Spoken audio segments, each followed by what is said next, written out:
So good afternoon. Stan Scarborough here with Data Center Hawk. I'm here with Giuliano and Andy from Digital Realty and Interaction, and we're talking about data centers.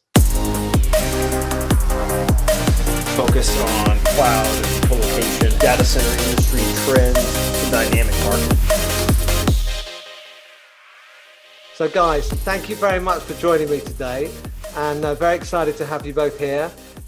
It would be, I think, great if you could just introduce yourself, your roles in the company individually. Everyone that's listening will know about Interaction and digital and what's been going on with you guys, but it'd be great if you two could just introduce yourselves quickly before we start getting into the nitty gritty. Sure. Thank you, Dan. Really pleased to join you here today for Data Center Hawk. I'm Andy Power. I'm the global CFO of Digital Realty based out of San Francisco. Been with the company 5.5 years, and have some typical CFO roles and some incremental roles on top of that here at Digital, and really excited to be talking about our EMEA and global footprint with you, along with Giuliano. Yes, Dan, thanks for having us today. My name is Giuliano Davidantonio. I used to be the Chief Marketing and Strategy Officer at Interaction prior to the acquisition. And of course, I've been working with Andy and the team over the past few months to integrate the companies. Now in Europe, we brand the company Interaction, a digital realty company. So just to indicate, we're really coming together as one entity. And so I'll continue to be in a role being part of the global family at Digital Realty. Yeah, it's really excited to have you both on the call today. Andy, maybe if we could start with you. You know, it can't be a small feat bringing two companies together of the size of you guys. Could you just maybe talk us through the process of bringing two very large companies together and how that's working?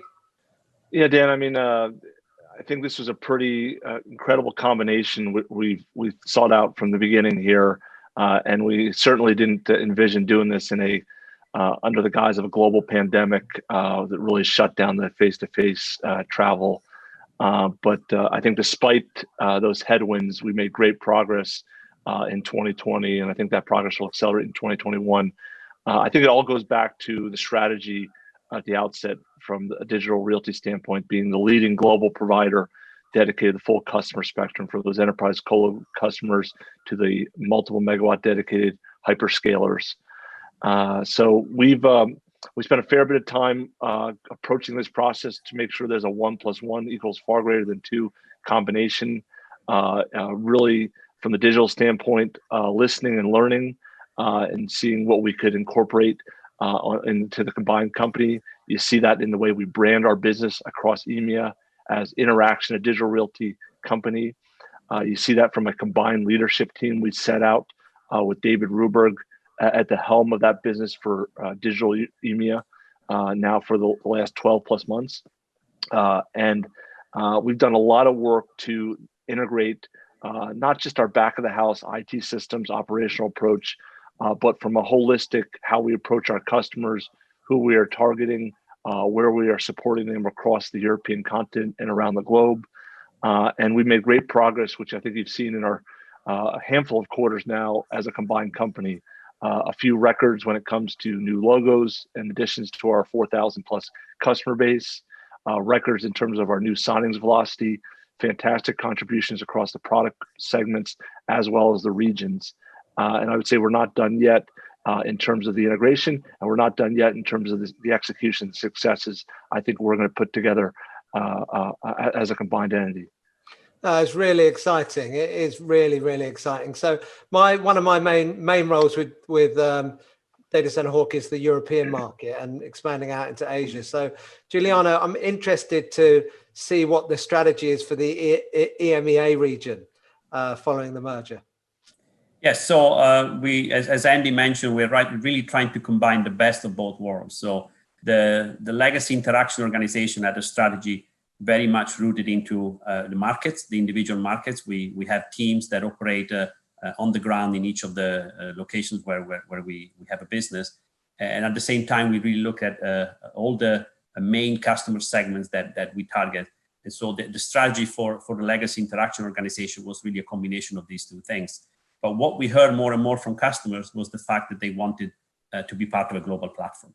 And that's where That's what digital brings to the table, that global platform. We refer to it as platform digital, that enables our customers to have a single partner that can serve them across the globe. So we're combining the really deep know-how in the countries that comes from legacy interaction with the global platform that the platform digital that the mother company is bringing it to the mix. And the combination of these two is providing a very, very unique differentiation in serving our customers globally and within EMEA.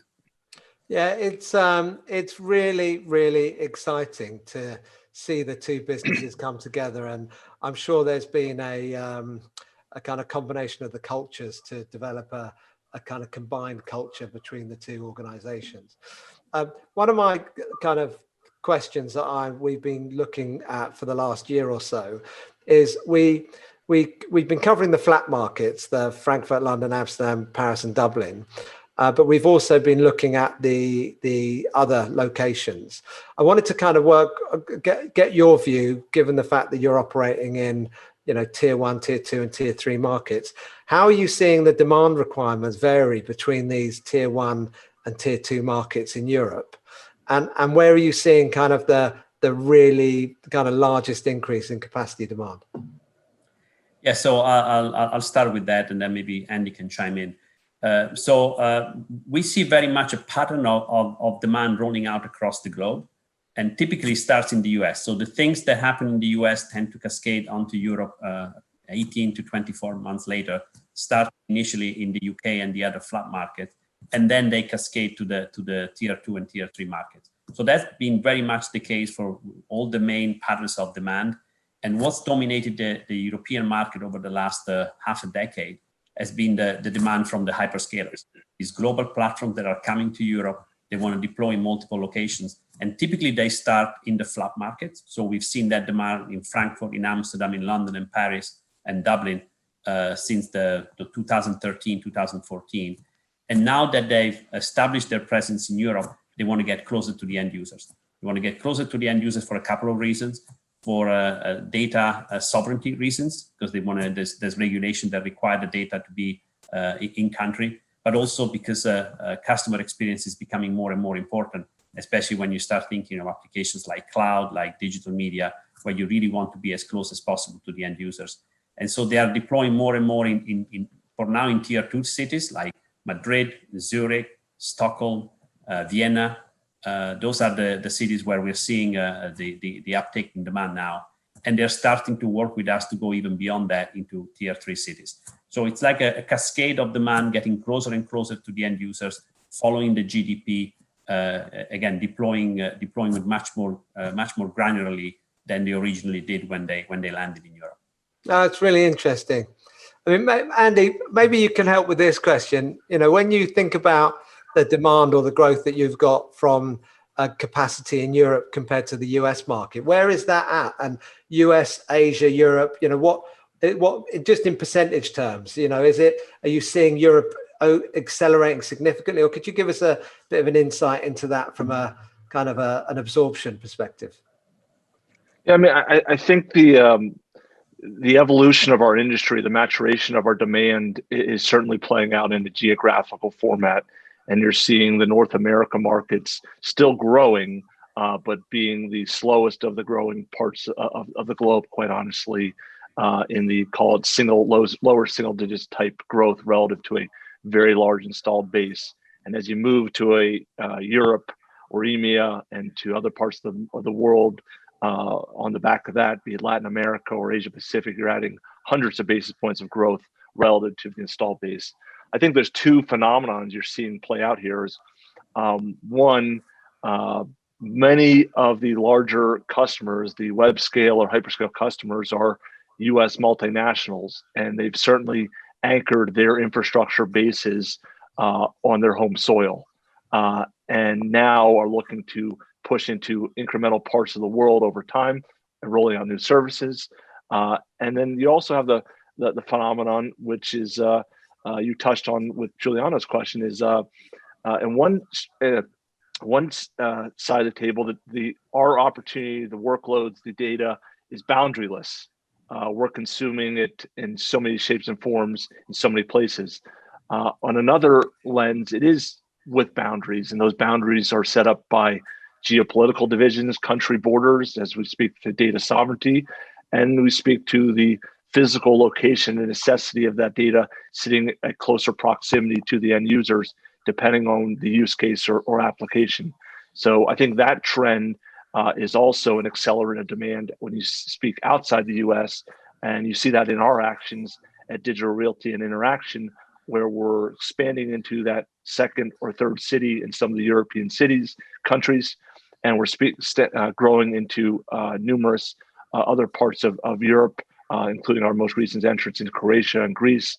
And you see that in a global lens at Digital. We're now across, we're quickly approaching 25 countries and almost 50 metropolitan areas around the globe across 6 continents.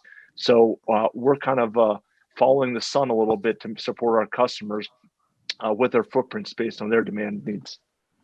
Yeah, it's crazy. That growth number is just astronomical. I mean, one of the things that I've seen that I'd be interested in both of your comments on is that it strikes me that especially, and this is again from a European perspective, that the competition seems to be heating up in Europe, and there seems to be an influx of new and also established, so new European operators and then established US operators coming into Europe.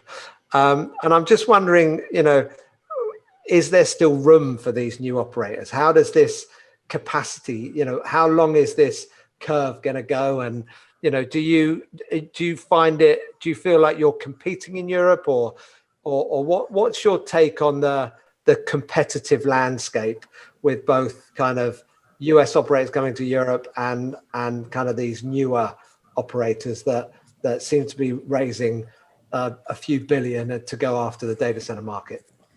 Yeah, so let me start with trying to quantify that headroom that you referred to. Is there still room for growth? I want to give you a couple of figures on the macroeconomic figures. So if you look at GDP, actually Europe has a higher GDP than the US. It's roughly 125% of the US GDP. But when it comes to tech spend, it's only 75% of the tech spend in the US. So there's clearly what I call a tech divide, a tech gap between the two continents. And part of that is related to the fact that in the US, technologies are adopted much earlier than in Europe. But generally speaking, there's a lower level of investment in technology in Europe compared to the US. When it comes to data center, Europe is even further behind, in the sense that there's less than 50% of the data center spend in Europe compared to the US. So you have 75% in terms of tech spend and less than 50% in data center spend. That indicates that there is still a lot of room for growth in Europe, relatively speaking, to the US. And that's why you're seeing that double-digit growth in the European market, while the US are still growing, and as Andy pointed out, but it's still in single digit. So that is the driver for all these players, especially the North American players, to look at Europe as the next frontier for growth. And if you take the same analysis a little bit further, and you start looking at that ratio between GDP and data center spend in some of the emerging geographies, including Eastern Europe, Middle East, Asia, that gap is even wider. So you can expect that we will see that focus that is now in Europe migrate over time to some of the geographies where that divide is even bigger. So the headroom is clearly there. And we expect that in Europe we continue to see very healthy growth for at least the next half decade and beyond. And then of course there will be new areas, new parts of the world where we see the same phenomenon. So that's driving the interest for Europe from these players. So there is room for there is room for more players, but we are in a very, very strong competitive position in Europe. We really capture a significant portion of the new demand. We are growing in a very, very healthy fashion. The fact that we are a global platform provides a differentiation, but also in Europe specifically, because we have the heritage Interaction really rooted into the highly connected campuses, these hubs, connectivity hubs that we have. So the combination of these connectivity hubs and the global platform put us in the position where some of the new entrants, frankly, have less weapons to compete against us, and so we are in a very strong competitive position. Yeah, no, that's really interesting. I mean, I understand if you can't say, but what would you say in terms of the amount of capacity that you're, for want of a better description, hoovering up, like percentage of capacity across the markets? How would you put that? Have you done any analysis around that? Is that something that you can talk about? I'll take this within Europe. I don't know if Andy can provide a broader perspective globally. So within Europe, in absolute terms, we are continuing to deploy more capital into the big markets, because if you look at the absolute terms, double-digit growth in a market like Frankfurt and Paris and London is more significant than a 50% growth in some of the tier 2 or tier 3 markets. So in absolute terms, we are putting more capital into the flat markets, but we are seeing much faster growth into the tier 3 markets. So we are increasing the proportion of capital that we put in those markets vis-a-vis the big ones. And I don't know, Andy, if you want to comment more generally. What's your take, Andy, on that? Yeah, I mean, we are at Globally Digital, we're spending in excess of $2.5 billion a year on new capacity. A disproportionate amount of that investment is going outside the US, especially relative to our current existing footprint, which is more North America dominant. Probably called 65% of the pie chart is North America. And that's just going where we're investing for a longer runway and growth in these higher growth markets. Kind of going back to your prior question for half a second. I mean, personally, having seen this industry from inside the company for the last almost 6 years and from outside the company for 10 years prior to that, I think you're seeing a maturation of the demand, not just in size, but also in complexion. More and more of our customers are looking for platform digital to solve their pain points on a global stage, and to kind of align with trusted infrastructure partners that will stand the test of time. And if you look at the European competitive dynamics, you're asking about, well, should we be worried about the next competitor? I think we don't take any competitor lightly, but I think the competitive advantage, the combination of the legacy interaction of legacy digital European teams have together is quite significant. It was kind of two puzzle pieces: digital from a UK and Ireland's perspective, interaction from a continental Europe perspective, interaction from a most highly connected destination standpoint, digital from a larger scale footprint deployment standpoint.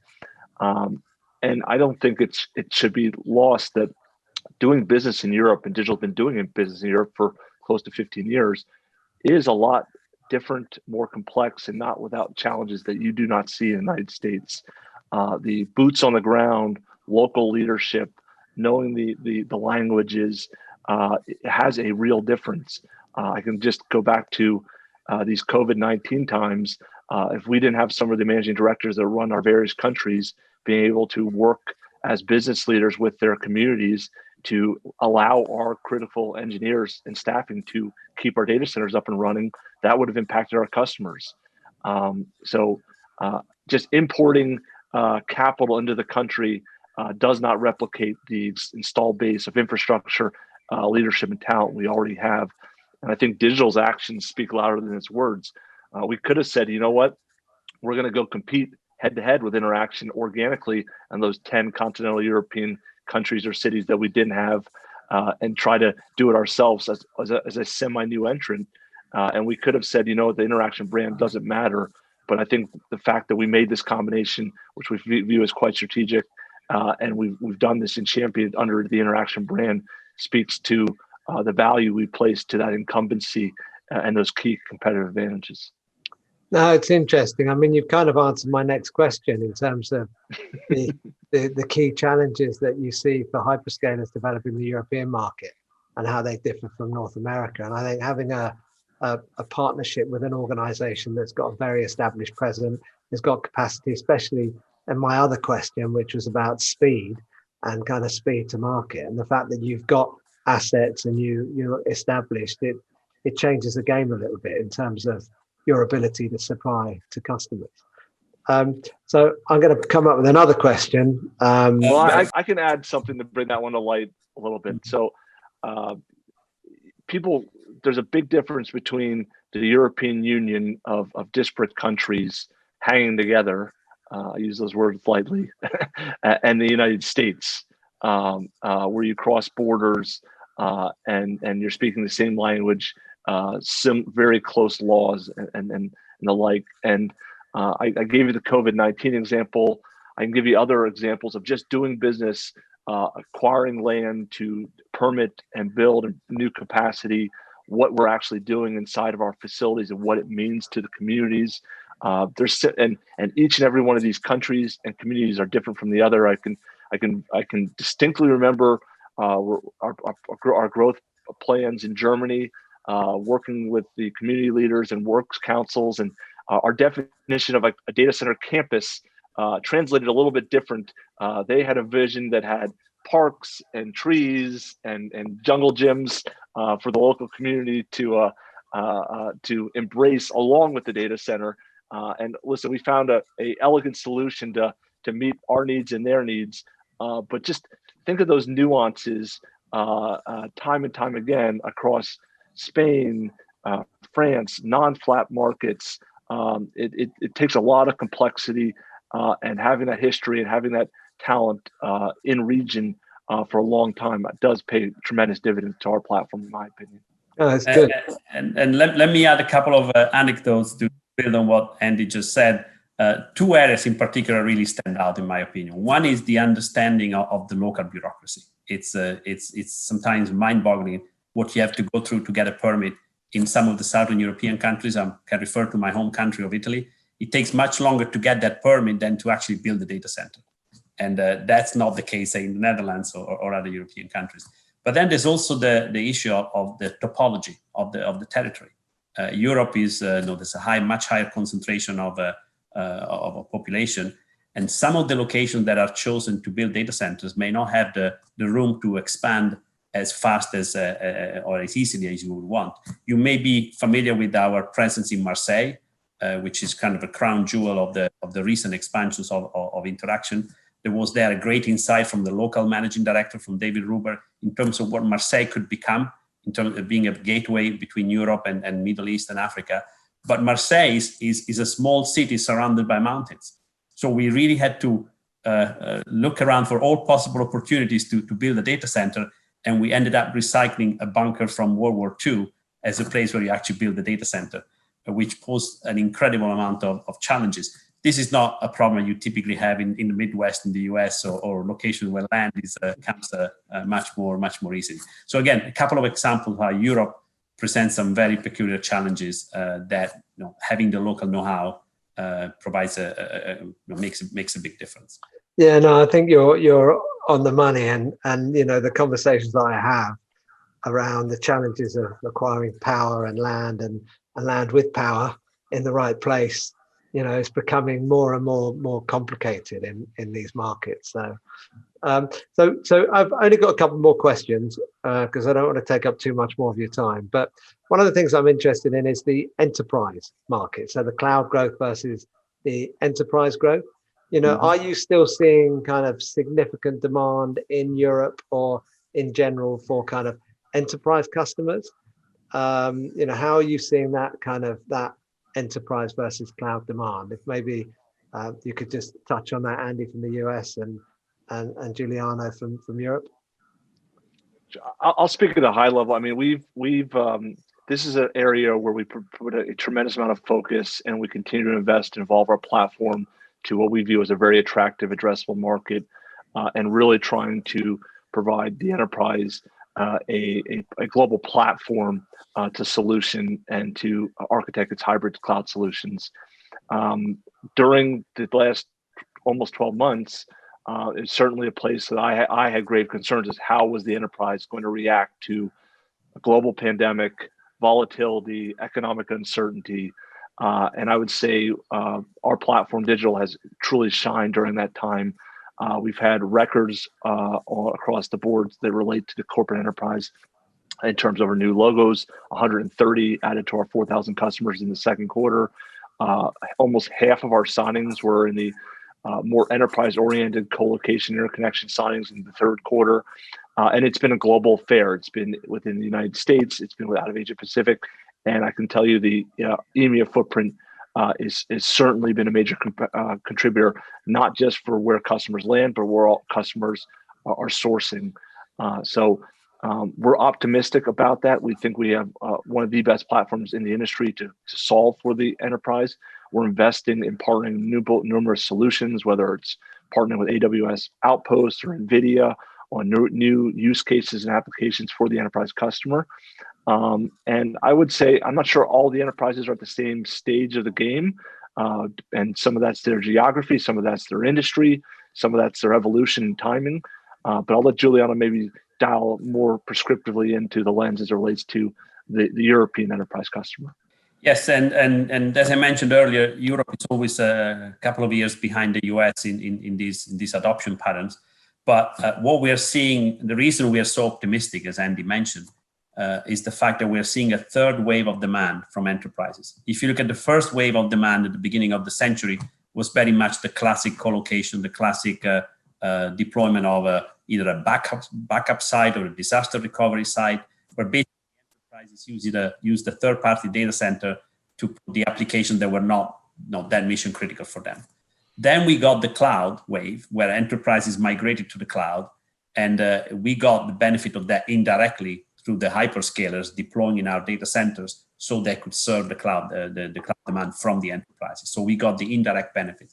Now we are starting to see enterprises coming back to us in a more direct fashion because they're embarking on a digital transformation journey, where they're basically their traditional data center, the on-premise data center that they used to have close to HQ, those data centers are being demised. And they're basically making decision application by application on where to deploy those workloads. And in many cases, they would put that into the cloud, but in other situations, for privacy reasons, security reasons, they would want a more secure environment to do that.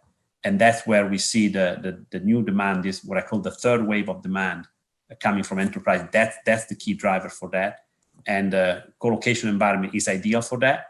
And having access to a global platform to do that on a global scale across multiple countries is where we differentiate in terms of addressing that type of demand. That's really interesting. That leads neatly into kind of my next question around digital transformation and sustainability, and kind of your thought process on zero carbon, some of the policy that's coming up in Europe around zero carbon digital infrastructure, and what the strategy is from a. And I know you've got people in your team that I've spoken to. I can't remember his name, but I've spoken to him before.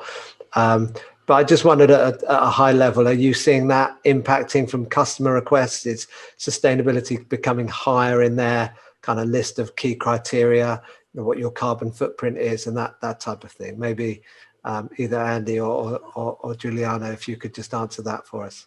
Yeah, I mean, I think this goes back to my comment about the evolution of the customer and their priorities shifting, and really making sustainability a table stake type of item. And I'd say we take a lot of pride in our accomplishments of making this a priority long before others, really trying to follow some of our thought leaders in the industry. You look at some of our top customers, most, if not all of them, have some pretty aggressive commitments on the sustainability front. And we made this a priority because they made it a priority and because it's the right thing to do. It's through our DNA, how we design, build, operate, procure power. We've tried to tackle it from all those angles because it's important from all those angles. I think in just the last year, we've made various assortments of announcements, from our EchoSense announcement, I think it was back in June, which was a very strong legacy interaction effort in terms of the monitoring of our environment, to our power procurements we've made in just the last few months of further greening our power sources with power purchase agreements with solar and wind farms. We've also let this trickle all the way into how we finance the business. So that kind of ties, from my seat, putting our money where our mouth is. And we are I believe, the largest REIT issuer of green bonds essentially, which we've issued in both US dollar and euro currencies. In fact, mostly euro currencies to date, where we have to pledge the proceeds to sustainable investments. And last but not least, I think the industry is starting to continue to recognize that. We just, on the heels of our 4th annual NAREIT, that's our called REIT Industry Recognition Group Leader in the Light Award. And it's not just about the past, it's about making ambitious goals for the future. We've made some scientific-based goals we put out there to achieve in just the next 10 years with dramatic reductions in our carbon impact and footprint and overall impact from a sustainability front. So that's from the top of the house of digital that we try to make sure drives down to each and every region and through each and every department across our globe. It's really good to hear. It's really good to hear. I'm not sure, Giuliano, whether there's anything to add to that. I think Andy definitely covered that off.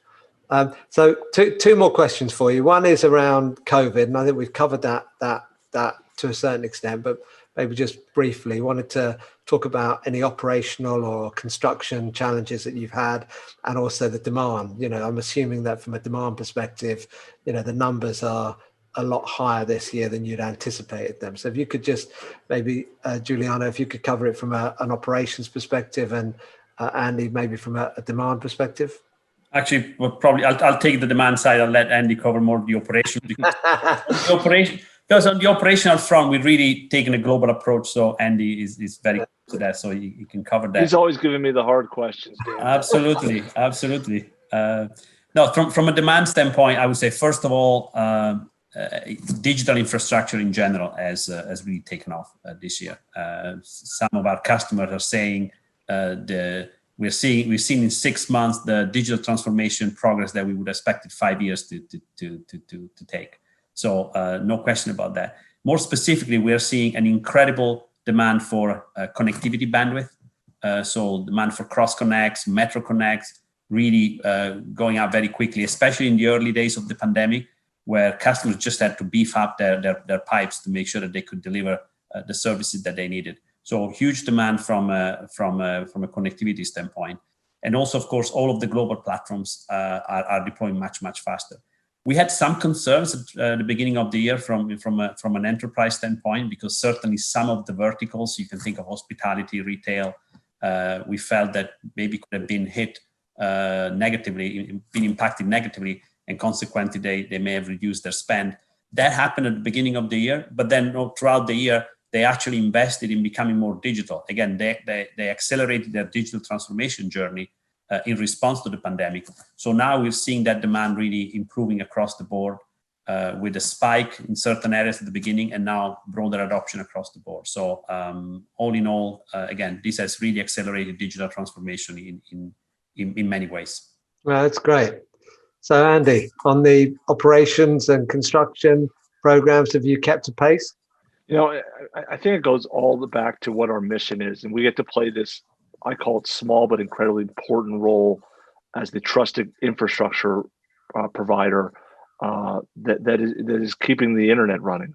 And times like these, we're obviously communicating, doing business over Zooms and various types of video conferencing calls and emails, and enjoying our whatever we may be streaming on Netflix or Amazon Prime in the evenings. But we also can't lose sight that our infrastructure is what's keeping the hospitals up and running, the health and safety workers being able to communicate, and some of these companies that are coming out with a vaccine continue to innovate at rapid paces here. So we've from an on the ground standpoint, I wasn't kidding that example. I said having those team members across those various jurisdictions and countries being able to explain what our service is, so that they could get the governmental paperwork to keep our facilities full with critical people. We did not, unlike some of our peers, we did not shut down a data center.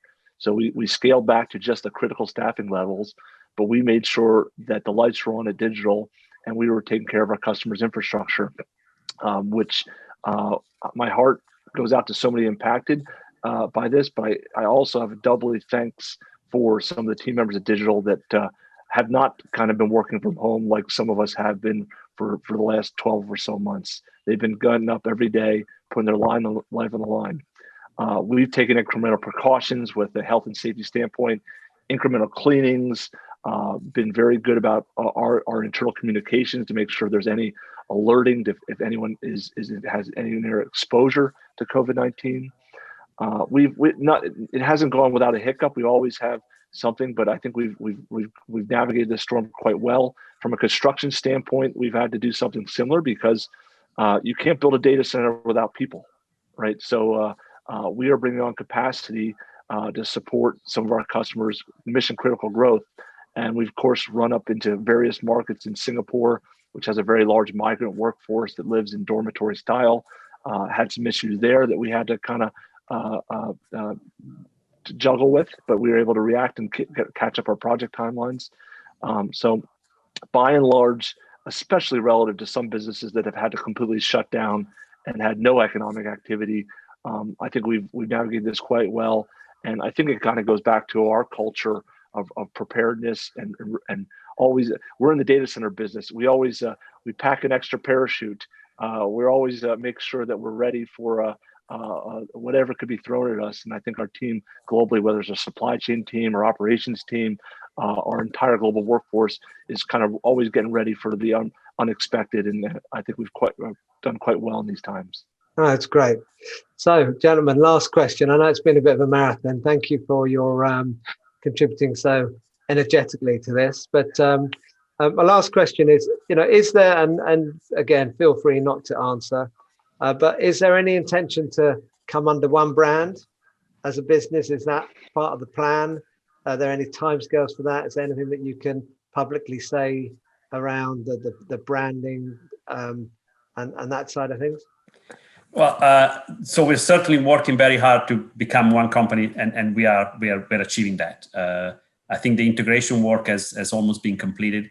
As of the 1st of January, we will truly operate as one company in Europe, and there will be an injection of some of the legacy interaction people in the global teams. So the intent is to accelerate that process as much as possible. And at some point, it would be natural to also absorb the brand. The important thing is that our customers know that we're bringing the best of both companies to them in Europe. And that's really what we're focusing on. The brand will naturally, the evolution of the brand will follow that path. Yeah, I'm sure your customers have definitely got the benefit of the merger and kind of the different strengths of the two organizations being delivered to your joint customer base. I'm sure has been a positive experience by all. Thank you. Thank you very much for your time, gentlemen. I really appreciate it. I look forward to catching up with you again, hopefully next year, and seeing how things have progressed in your world. It's a very exciting place to be. Thank you, Dan. Thank you.